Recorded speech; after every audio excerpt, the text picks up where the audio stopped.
Hi everyone. Hi Jonna. I'm Liz, the Adult Services Manager at the library, and I'm here today with Jonna from the OSU Extension Office, who is going to show us um, a special treat to cook.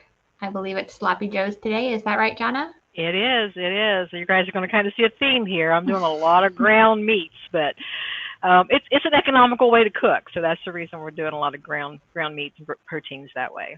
Very good. And today you're going to show us about some label reading too, right? Some label reading, yeah. It's kind of be a little mishmash of a little bit of nutrition information, but just some things to check out while you're at the grocery, especially if you've got family members who are on any type of special diets and you're watching different intakes of different ingredients. So we're going to talk a little bit about that.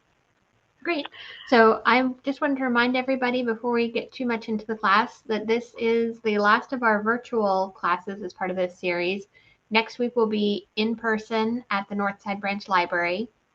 If you've been watching all of these videos, or if you go back and watch all 3 videos that we've done so far this month, and you collect your answers to the questions that we ask in each video, and then you come to next week's class, then you'll get a special cooking tool. You do have to register for next week's class though. So while John is talking, I'm going to put the link to register for that class next week into the chat. Thanks, Jonna. Thank you. I think you'd like your slide, right? Oh, yes, please, would you? Thank you. Okay, so as Liz said, everybody, my name is Jonna, and I am an employee of the Ohio SNAP-Ed program through the Ohio State University Ross County Extension Office.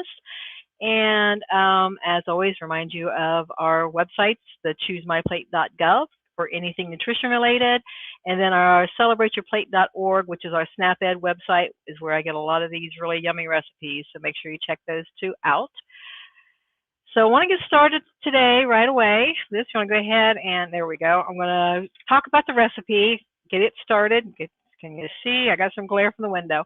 Okay, so this is called a sloppy garden joe's, all right? And this is a take on just a standard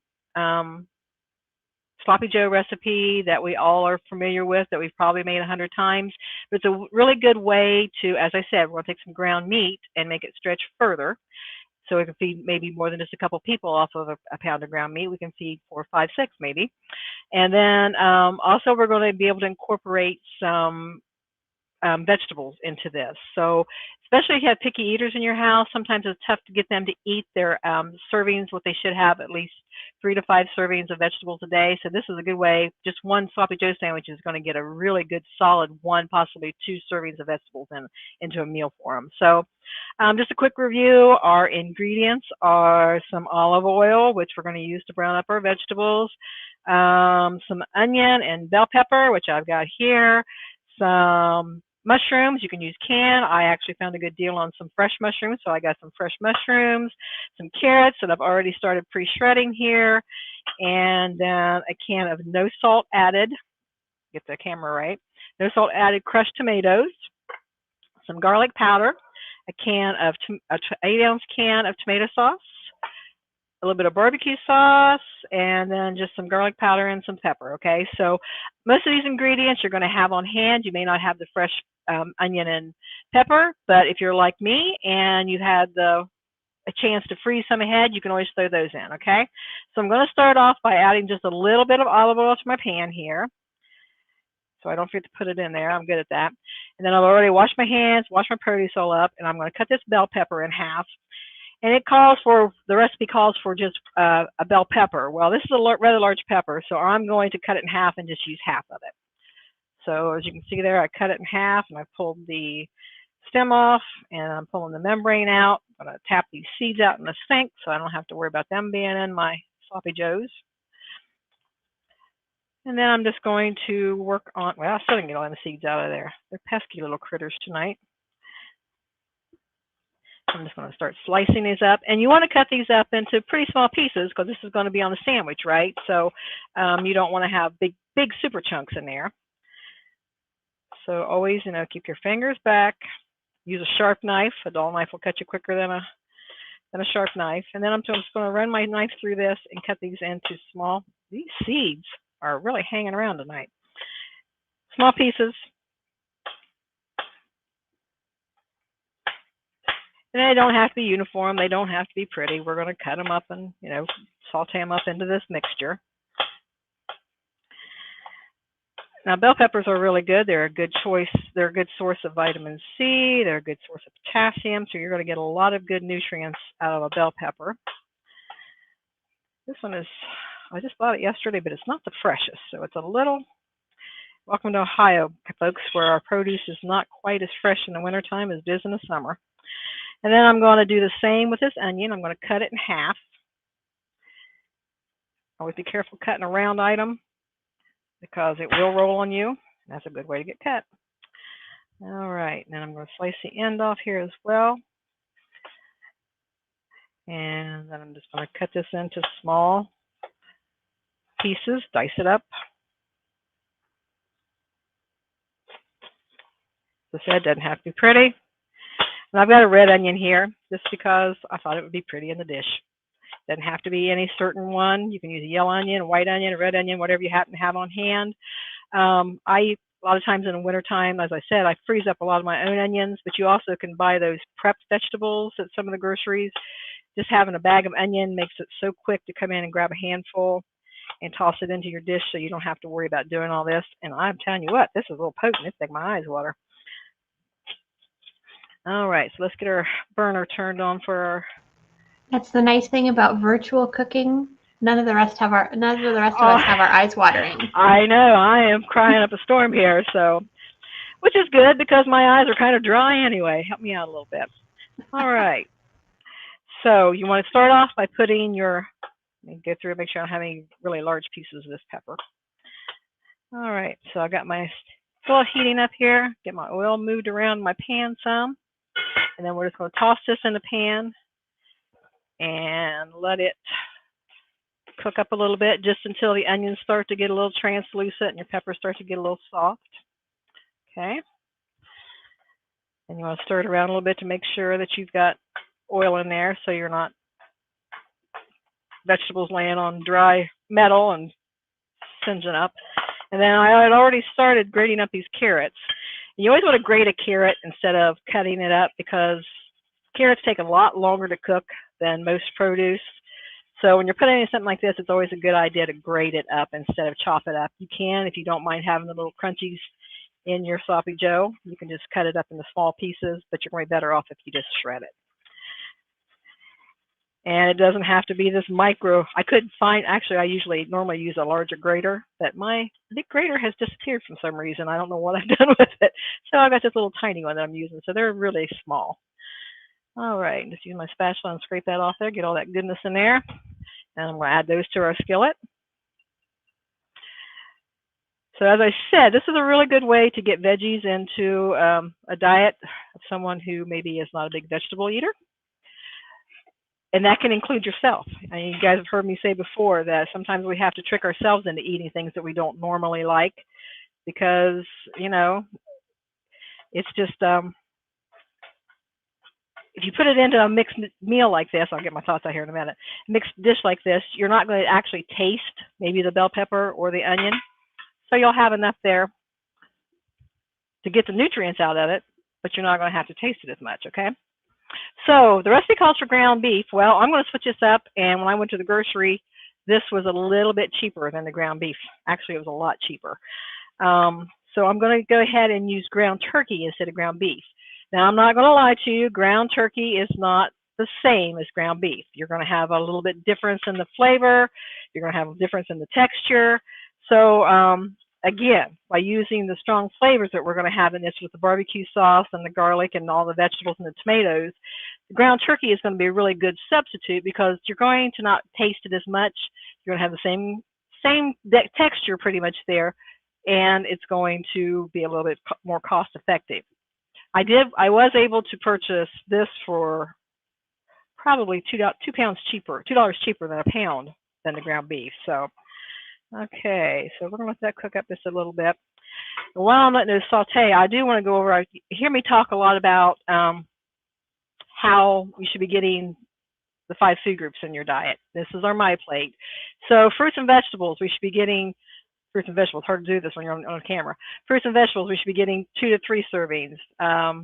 of the fruits and another 2 to 3 of the vegetables for a combination of 5 to 6 servings a day. So, and then on our grains, we're going to have at least 3-ounce equivalents. That means 1-ounce equivalent would be 1 slice of bread. It'd be a half a cup of oatmeal. So that's going to be our grains equivalent. Protein, we should have anywhere from 3 to 5, and keep it to the 3 level as much as possible. That's going to be 4-ounce serving. And then dairy is going to be another 2 to 3. So we try to make sure that we're getting at least 3 of each food group per meal. So with this here, we're going to have at least 2 cups of fruits and vegetables with all the veggies we put in this. We're going to have our protein, and that's going to have 2. So if you put a salad with this, or maybe some fruit for the side there, you have 3 of the 5 food groups in your meal. Okay, so this is browning up a little bit. So while I'm letting that cook, I'm going to go ahead and dice up my mushrooms here as well. So I've already scrubbed these up and got them nice and clean. And we're just going to do the same thing with them. We're just going to slice these up into bite-sized pieces. Don't have to be pretty. Don't even have to be, same size, but, just so they're chopped up, but they're going to be bite-sized in a sandwich. Now, fresh mushrooms, if you don't cook with them a lot, will get soft quick. So we don't want to put these in until we've got everything else sauteed up. You can use the canned mushrooms if you like. Just try to make sure that you find ones, which is hard to do, that are low in sodium. Because mushrooms are something just like, I don't know why they always want to put salt in there. And you want to have about a cup of these. And I got probably a little bit more than that here. And you saw that was only 4 little mushrooms. And look how many mushrooms that makes when you cut it all up. Mushrooms are a really economical thing to cook with, and they give a little bit of meaty texture to your dish as well. So that's going to make that illusion of having more meat into this dish. And once again, as I said before last week, I've got a few vegetarians and vegans who've been watching, so you can actually use mushrooms or a mushroom-based meat replacement to supplement as well instead of the ground turkey. Okay, so I'm going to take my ground turkey and I'm going to place it in the pan here. And then I'm just going to break it up and let this brown up. Now this turkey is actually going to be a lot less fat too. So that's another perk of using a turkey over top of the ground beef. And bring it over so you guys can see. And my skillet is a little warm there. I had to turn it down some. I'm getting real messy tonight, guys. I have food everywhere.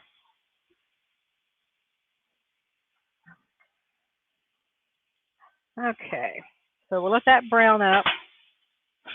Now, once we have the turkey browned, we're going to add in our tomatoes, which I have drained. Okay, you got to be careful when you're making something like this, or you don't want to put too much liquid in it. So I've put the tomatoes into a strainer, and I've got the juice here in a bowl. Hang on to that juice, because if it does get too dry, you may want to put some more back into it. And then we're going to add in our 1/4 cup of barbecue sauce. And this is where probably the only bad ingredient in this recipe, because barbecue sauce is high in sugar, and we're going to talk about that in here in a little bit. But we're only using a 1/4 cup for this entire recipe, so it's not that bad, okay? So let's get this browned up. The turkey's starting to brown pretty quick. I'm going to measure out my spices. It calls for a teaspoon of garlic powder and a 1/4 teaspoon of black pepper. So you notice we're not putting any salt in this again. And I don't know if anybody has made the recipe, if anybody made the meatballs we made last week, and you notice that you really don't miss the salt when you add all the extra seasonings in. So with this teaspoon of garlic powder, a level teaspoon in my little bowl, and then a 1/4 teaspoon of my black pepper, level teaspoon, 1/4 teaspoon. And you'll go ahead and throw that in there, season that up.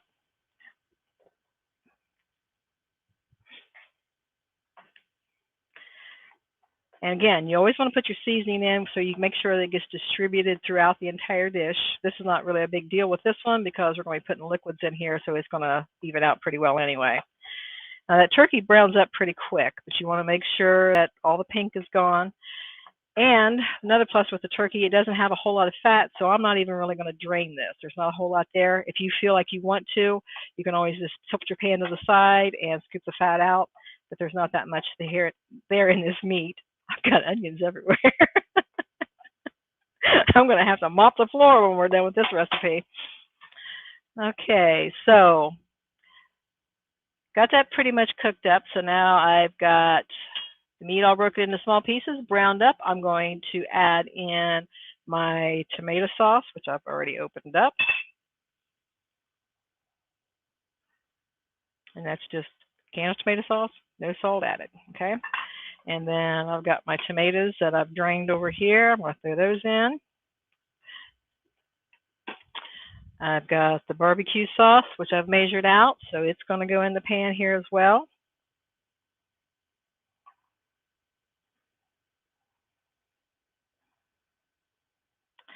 All right. And then we're just going to stir this all around until we get it nice and blended. Oops, one last thing. I forgot these mushrooms, didn't I? So we're going to throw the mushrooms in as well. Oops, sorry about that. Didn't need to block your view. And I just threw some mushrooms on the floor to go with all the onions. All right, let's get it all stirred together. And then we're just going to let this set and simmer down. Let these vegetables cook a little bit longer. And we got a whole skillet full of sloppy joes here. Okay, Liz, if you want to go ahead and put up the first of my slides there, we'll get into that and talk a little bit about some label reading. Okay, so the label reading. Donna. All right, thank you.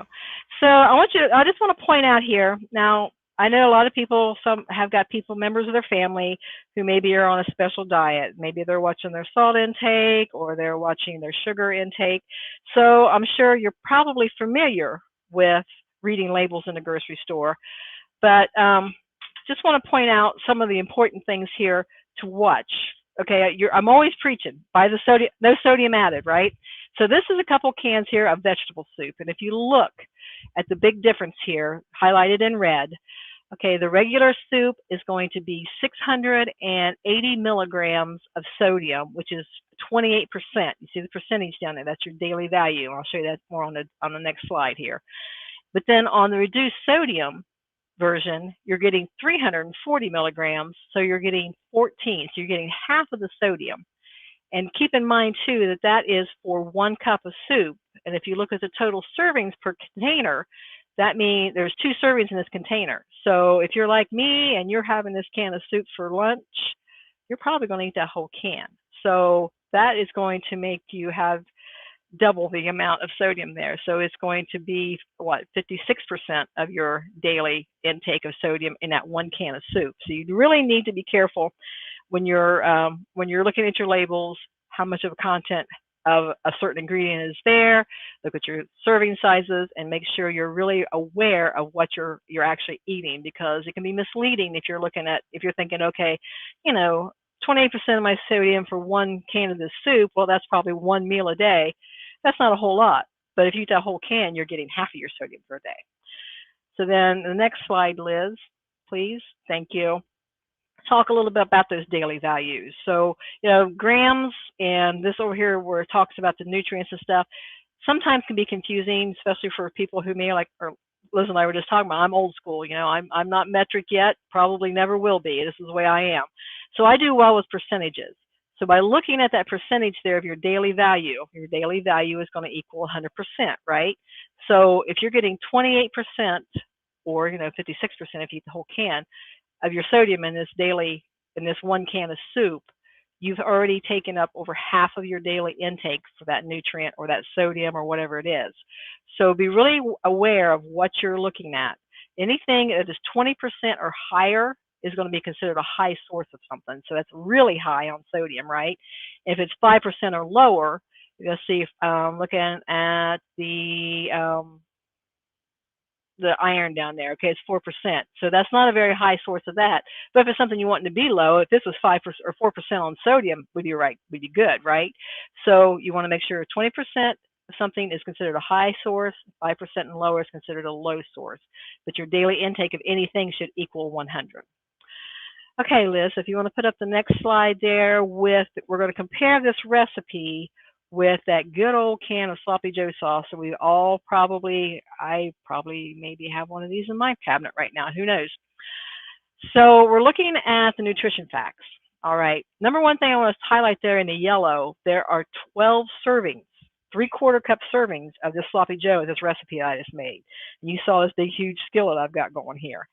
Okay. For that little can of sauce, there are 6. All right. That little can of sauce is probably only going to cost you $1 something, so that's not bad. But all you're paying $1 and you're getting that can of sauce. I spent $10 and I got everything to make 12 servings. So I can take half of this. This is going to maybe make 3 meals for my husband and myself. I'll freeze part of this. It'll be 4 meals.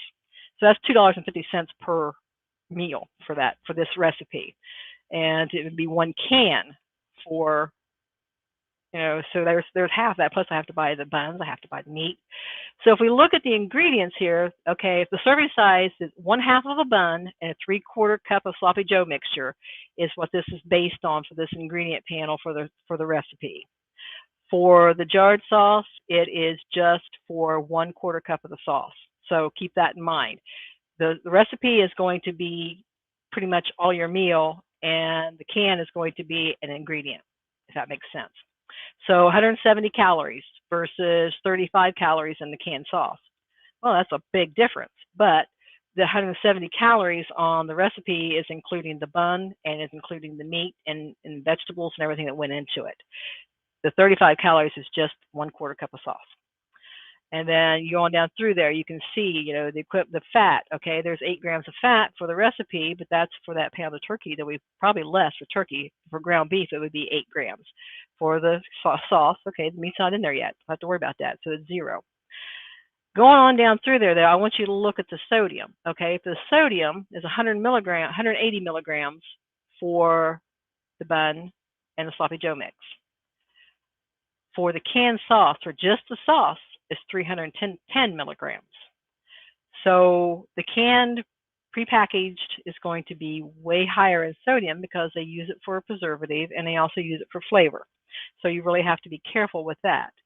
And then the same if you go on down to the sugars, okay, there's 5 grams of sugar, which is going to be that barbecue sauce that we put in there. Oops, the bread that is almost knocked you guys off your perch. The bread and the bun, so there's going to be the sugar there. This is going to be 6 grams of sugar just in the sauce. So, you can really cater to your family's nutritional needs by cooking from scratch, which I know that's not always possible. And this can in your cabinet on a quick night is nothing to, now I'm not saying don't ever do that, because if that's the only way you can get supper on the table in a timely manner, hey, go for it. I've done it 1,000 million times. But if we can do it from scratch, we're going to be able to control our ingredients. We're going to be able to control what our family's eating. We're going to be able to cater to everybody's flavors. We can sneak some veggies in here. I mean, you can throw vegetables in that canned sauce, and I've done that too. So there's a good way you can always make it healthier. But when you can do it from scratch, you have a little bit more control. Okay, Liz, so I think we've got some Sloppy Joe here. Let me bring you back over. Ooh, look at it bubbling. The mushrooms are cooking up.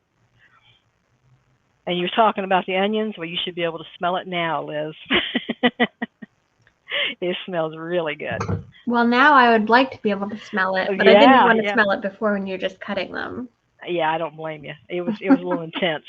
Okay, so let me grab a bun here. And I've got whole wheat buns. Let me grab a plate.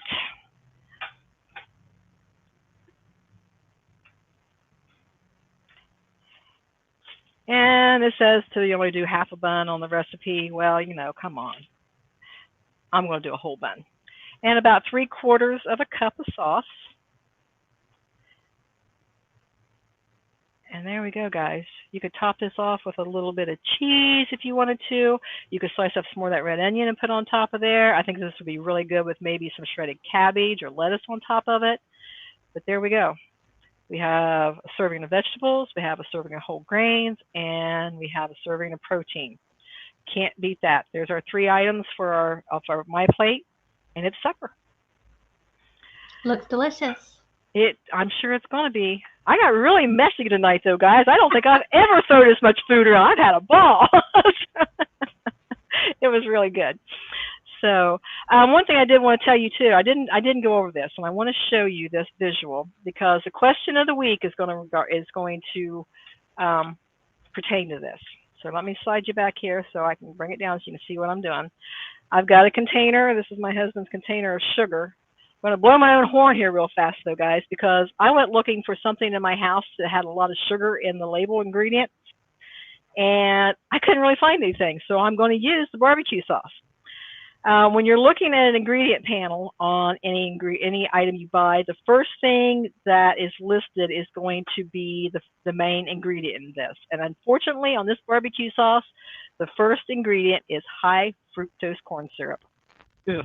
Okay, so it's really hard for you to see, but for the total sugars for 2 tablespoons of this is going to be 13 grams. Okay, so grams and teaspoons are not interchangeable because they're 2 different weights, 2 different measurements. But a good equivalent is, and one we use in our classes is always 1 teaspoon of sugar is equivalent to 4 grams. All right. So if this has 13 grams of sugar in it by weight, that's going to be 1,